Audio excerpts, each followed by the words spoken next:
देखिए, आज की इस वीडियो में हम लोग पढ़ेंगे डायमेंशन फार्मूला, जिसको बोलते हैं बीमीय सूत्र। क्या बोलते हैं? बीमीय सूत्र। ठीक है। देखिए, अगर हम बात करें हुआ डायमेंशन फार्मूला की, तो डायमेंशन फार्मूला को MLT के फॉर्म में लिखा जाता है, यानी मास, लेंथ और टाइम के फॉर्म में लिखना होता है। ठीक है। तो इस चीज को हम लोग लिखने का सीखेंगे आज। ठीक। तो देखिए, देखें, अगर मास की बात करें तो मास यानी जो वजन किसी चीज का हम लोग नापते हैं उसको द्रव्यमान बोलते हैं ना। तो द्रव्यमान का जो डायमेंशन फार्मूला है वह m होता है, लेकिन यदि इसका SI यूनिट, तो SI यूनिट यानी उसको मापा किस चीज में जाता है, तो द्रव्यमान को किलोग्राम में मापा जाता है, या उसको हम लोग किस चीज में मापते हैं, ग्राम में मापते हैं, है कि नहीं, या टन में मापा जाता है। यानी ज्यादा जब कोई भारी वस्तु है तो उसके लिए उसका मात्रा क्या हो जाते हैं, बढ़ जाते हैं। ठीक है।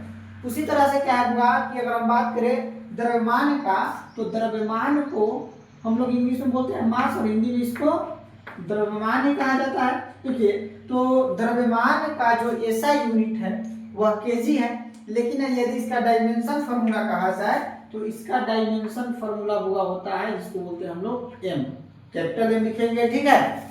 तो द्रव्यमान का जो डायमेंशन फार्मूला क्या हो गया, M हो गया। ठीक है। अगर हम बात करें लेंथ का, तो लेंथ याद रखिएगा, किसी भी चीज को, दूरी को मापने के लिए, किसी भी डिस्टेंस को, जैसे कि मान लीजिए कि पटना से दिल्ली का डिस्टेंस हो गया, या कोई छोटा दूरी ले लिए, तो कहीं से किसी चीज का जो डिस्टेंस हम लोग लेते हैं, तो डिस्टेंस को हम लोग लेंथ बोलते हैं, और उसका जो यूनिट है वह मीटर हो सकता है, किलोमीटर हो सकता है। यानी जब बड़ा दूरी है तो उसको किलोमीटर में मापा जा सकता है, या छोटा डिस्टेंस होगा उसको मीटर में मापा जा सकता है, या उससे भी छोटा है, जैसे स्केल से जो हम लोग चिन्ह खींचते हैं उस सब का अगर मेजरमेंट करना हो तो उसको सेंटीमीटर में करते हैं। ठीक है। तो लंबाई का जो SI यूनिट है क्या है, वो हमारा मीटर है। ठीक है। और इसको हिंदी में बोलते क्या बोलते हैं, लेंथ यानी दूरी, और इसका जो डायमेंशन फार्मूला लिखा जाता है वह L लिखा जाता है। क्या लिखा जाता है? L लिखा जाता है। ठीक है। L लिखा जाता है। उसके बाद क्या हुआ, टाइम। टाइम को बोलते हैं हुआ हम लोग समय।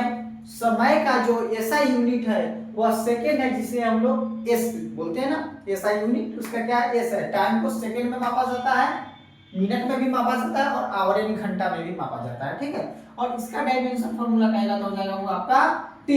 वही विद्युत धारा करंट का कहेगा तो करंट का होता है एम्पियर, जिसको हम लोग क्या बोलते हैं, A बोलते हैं। ठीक है। कोई दिक्कत नहीं है इसमें। तो याद रखिएगा, द्रव्यमान का M, लेंथ का L, टाइम का T हो जाएगा डायमेंशन फार्मूला, करंट का क्या बोलते हैं, A। कोई दिक्कत नहीं है, एम्पियर जिसको बोलते हैं, और इसलिए इसको A लिखा जाता है। ठीक है। अब यहाँ पे क्या है बुआ, हम लोगों को देखना है फर्स्ट ऑफ ऑल जो क्षेत्रफल यानी एरिया का देखा, एरिया का यानी क्षेत्रफल का डायमेंशन फार्मूला निकाले। किस चीज का? क्षेत्रफल का। तो याद रखिएगा बुआ, क्षेत्रफल इक्वल टू होता है लंबाई गुना चौड़ाई, यानी लेंथ इनटू ब्रेथ। क्या होता है? लेंथ इनटू ब्रेथ, यानी लंबाई गुना चौड़ाई। तो देखिए, लंबाई का जो यूनिट है, याद रखिएगा, लंबाई का जो हम लोग यूनिट लिखते हैं क्या, मीटर है, लेकिन अगर इसका डायमेंशन फार्मूला कहेंगे होगा तो डायमेंशन फार्मूला लेंथ का क्या हो जाएगा, L, और चौड़ाई भी क्या है, दूरी ही है, तो इसका भी क्या हो जाएगा होगा L, और तो इसका L और L में गुना होगा तो क्या हो जाएगा, L स्क्वायर हो जाएगा, क्योंकि वो इसका घात 1 और इसका घात 1, और गुना में घात क्या हो जाता है, जुड़ जाते हैं। जैसे एक फार्मूला होता है, देखिएगा, a का पावर m गुना a का पावर n, अगर दोनों का बेस सेम चीज हो तो उसके पावर को जोड़ दिया जाता है, a का पावर m प्लस a। और एक और फार्मूला होता है, यदि बट्टा में जिसे लिख दिया गया हो, जैसे x का घात 1 होगा तो जब ऊपर जाएगा तो इसका घात माइनस हो जाता है, तो इसके लिए फार्मूला जो हम लोग लिखते हैं, a का पावर 1 बाई a का पावर m का जब इसका लिखेंगे तो इसका जो ऊपर जाएगा तो इसका पावर क्या हो जाते हैं, माइनस में हो जाता है, a का पावर माइनस m हो जाएगा। ठीक है। तो इस तरह से हम इसको क्या कर सकते हैं, नोट कर सकते हैं। ठीक है। तो ये दो फार्मूला आप लोग याद रखिएगा, इसी सब चीज का आगे यूज करने वाला है। ठीक है। यानी जो सीधा समझ लीजिए कि जो बट्टा में होगा उसका जो घात ऊपर जाएगा, बट्टा के ऊपर जब भेजेंगे उसको, तो उसका घात जो होगा, अगर प्लस में होगा तो माइनस में हो जाएगा, माइनस वाला होगा तो प्लस में हो जाएगा। ठीक है। इस चीज का याद रखेंगे आप लोग। ठीक। तो देखिए यहाँ पे क्या हो जाएगा, L स्क्वायर हो जाएगा। क्या हो जाएगा, L स्क्वायर हो जाएगा। कोई दिक्कत नहीं है। चलिए, उसके बाद क्या है, बात करेंगे बुआ वॉल्यूम, जिसको बोलते हैं आयतन। क्या बोला जाता है? आयतन। तो आयतन बराबर क्या होता है बुआ हम लोगों का? आयतन बराबर आपसे पूछा जाएगा तो आयतन का लिखेंगे लंबाई गुना चौड़ाई गुना ऊंचाई, यानी length into breadth into height. ठीक है, यानी लंबाई गुना चौड़ाई गुना ऊंचाई, और तीनों क्या है? एक प्रकार का दूरी है। तो दूरी है तो जिसके लिए क्या लिखते हैं हम लोग? लेंथ लिखते हैं ना, एल। तो यहाँ पे इसका जो डायमेंशन फार्मूला कहेगा तो इसके लिए हुआ याद रखिएगा क्या लिखेंगे? एल के लिए एल, बी के लिए भी क्या डिस्टेंस है तो एल ही होगा, और एच के लिए भी हमारा एल होगा। तो यहाँ पे कितने एल हो गए? 3। तो तीनों को जब गुना करेंगे तो तीनों का घात क्या हो जाएगा? जुड़ जाएगा, यानी पावर जुड़ जाएंगे। तो इसका पावर 1, इसका भी पावर 1 और इसका पावर 1 हो जाएगा एल का पावर 3। क्या हो जाएगा? एल का पावर 3 याद रखेंगे। ठीक है, तो एल का पावर 3 हो गया। अब देखिए इस तरह से भी लिख सकते हैं, या एम एल टी के फॉर्म में लिखना हो। किसके फॉर्म में हुआ? एम एल टी के फॉर्म में। तो याद रखिएगा, देखिए इसमें एल स्क्वायर है, यानी एम नहीं है और टी नहीं है। तो जो चीज ना हो ना उसके घात को हम लोग 0 करके लिख सकते हैं। तो m 0 एल स्क्वायर और टी का घात क्या हो जाएगा? 0। उस तरह से अगर द्रव्यमान m का कारण लिखने के लिए कहता तो इसका भी हम लिख सकते थे, m लिख सकते थे। l इसमें t नहीं है तो इन दोनों का घात क्या कर देते?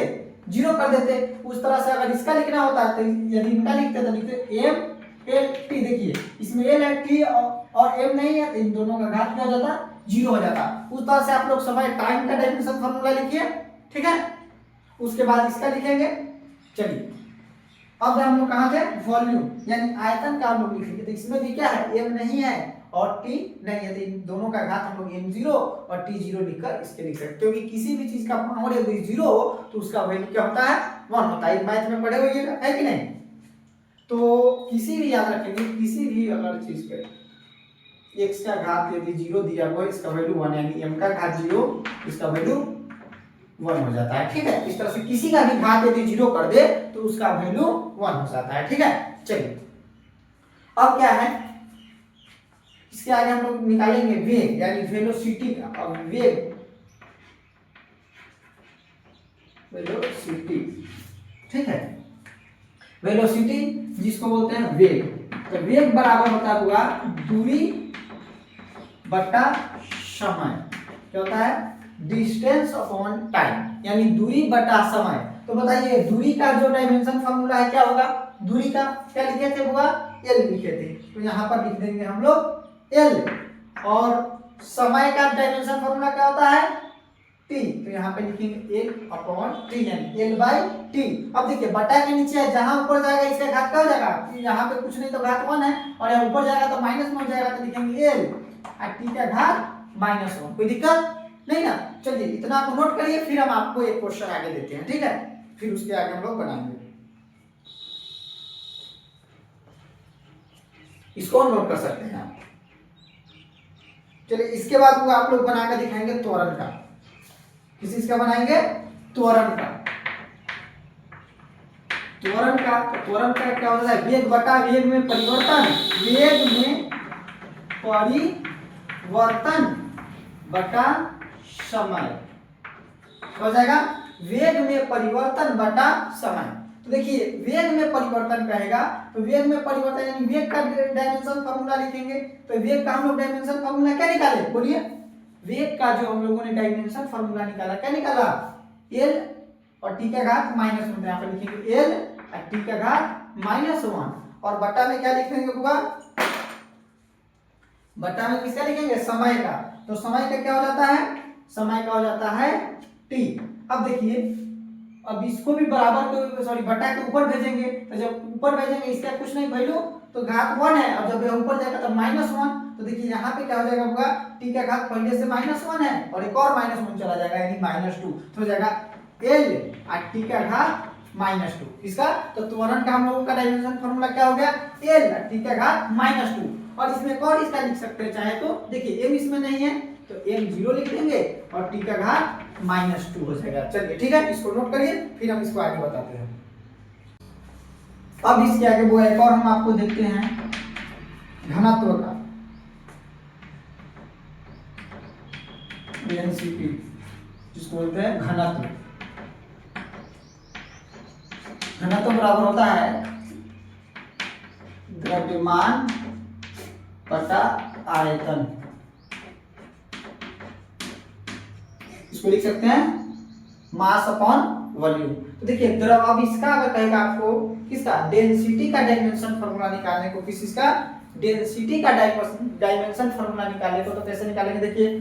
तो द्रव्यमान का यहाँ पे डायमेंशन फार्मूला डालेंगे और बटा में किसका डालेंगे होगा आयतन का, किसका आयतन का यानी वॉल्यूम का। तो बोलिए द्रव्यमान का डायमेंशन फार्मूला हो जाएगा m और आयतन का क्या हो जाएगा हुआ L3।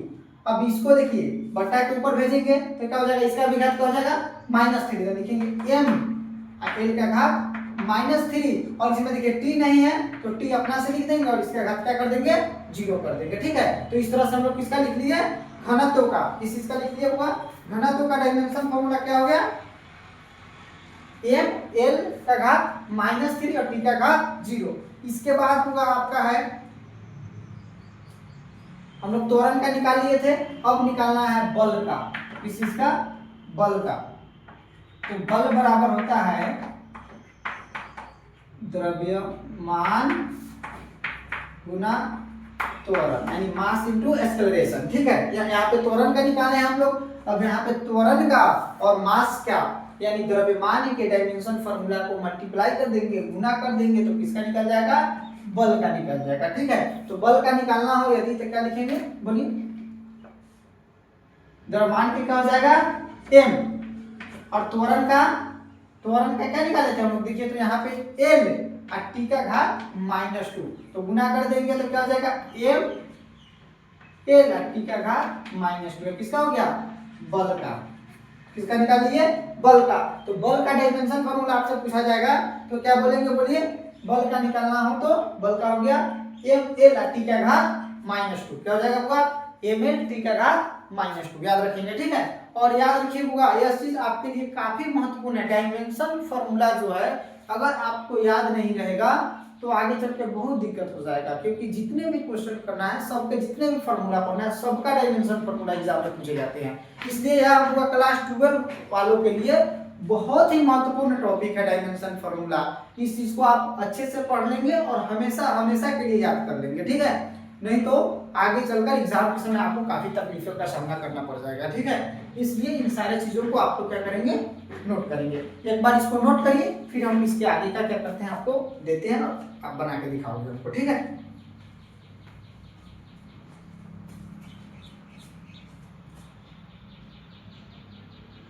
चलिए इसके बाद हुआ एक है कार्य का, बल गुना विस्थापन। कार्य का निकालना है, इसका कार्य का वर्ग का लिखेंगे बल गुना विस्थापन, विस्थापन या लंबवत दूरी बोल सकते हैं विस्थापन, और विस्थापन एक प्रकार का डिस्टेंस है, तो दूरी का ही शॉर्टेज डिस्टेंस डिस्प्लेसमेंट कहलाता है। ठीक है, तो जो शॉर्टेज डिस्टेंस यानी दूरी हो गया, तो वह दूरी का और बल के डायमेंशन फार्मूला को क्या करेंगे हम लोग मल्टीप्लाई कर देंगे, गुना कर देंगे, तो हम लोग क्या निकल जाएगा हम लोगों का कार्य का बीजगणित सूत्र, किसका कार्य का बीजगणित सूत्र। तो चलिए कार्य का बीजगणित सूत्र निकालने के लिए बल का, तो बल का डायमेंशन फार्मूला यहाँ पे निकाले, क्या निकाले m l t का घात -2 और विस्थापन में क्या हो जाएगा हमारा l हो जाएगा, क्योंकि डिस्टेंस अब हुआ तो डिस्टेंस के लिए l लिखेंगे, तो यहाँ पे हो जाएगा m और l और l में गुना करेंगे तो l² यानी l का घात 2 और t का घात -2, यह हो गया किसका आपका कार्य का डायमेंशन फार्मूला, किसका हो गया कार्य का डायमेंशन फार्मूला। ठीक है, चलिए तो इतना को आप नोट करिए और इस सबको क्या करते हैं क्लीन करके फिर इसके आगे हम बताते हैं, कुछ फार्मूला लिख देंगे उन सारे चीजों का, या लिख के देते हैं। सुनिए एक सेकंड, जो अभी आपके स्क्रीन पे जो फार्मूला देख रहे हैं इन सब का डायमेंशन फार्मूला भी दिया गया है, लेकिन आप लोग खुद से क्या करिएगा इन सब का डायमेंशन फार्मूला बनाकर और क्या करेंगे कि बनाएंगे, और जो डाउट होगा फिर आप हमको कमेंट में बताइए, उस जितने भी का आप नहीं बना पाएंगे उनका हम नेक्स्ट क्लास में आप क्या करेंगे इन सारे क्वेश्चन को हम बनाकर आपको बताएंगे। ठीक है, तो आज की वीडियो में बस इतना ही हुआ, आशा करते हैं कि यह वीडियो आपको अच्छे से समझ में आया होगा और डायमेंशन फार्मूला को याद रखिए, अच्छे से कंप्लीट करिए। और एक और चीज है आपके लिए कि इसी चैनल पे होगा क्लास 12 फिजिक्स का कल से क्लास रेगुलर आपको सामने अपलोड वीडियोस मिलेंगे और आप कंटिन्यू बनाए रखिएगा और सारे वीडियो को देखिए। आशा करते हैं हुआ कि आपका हम 12 फिजिक्स और केमिस्ट्री के जो माने जाते हैं कि सबसे टफ आईएससी का जो है फिजिक्स और केमिस्ट्री है और बायोलॉजी भी है। तो बायोलॉजी के लिए एक अलग सर आपको पढ़ाएंगे इसी चैनल पे। फिजिक्स केमिस्ट्री हम आपको खुद क्या करेंगे कि इस चैनल पे हम आप लोगों को पूरा कवर कराएंगे, ठीक है। तो आज के लिए इतना ही, फिर आपसे मिलते हैं नेक्स्ट वीडियो में।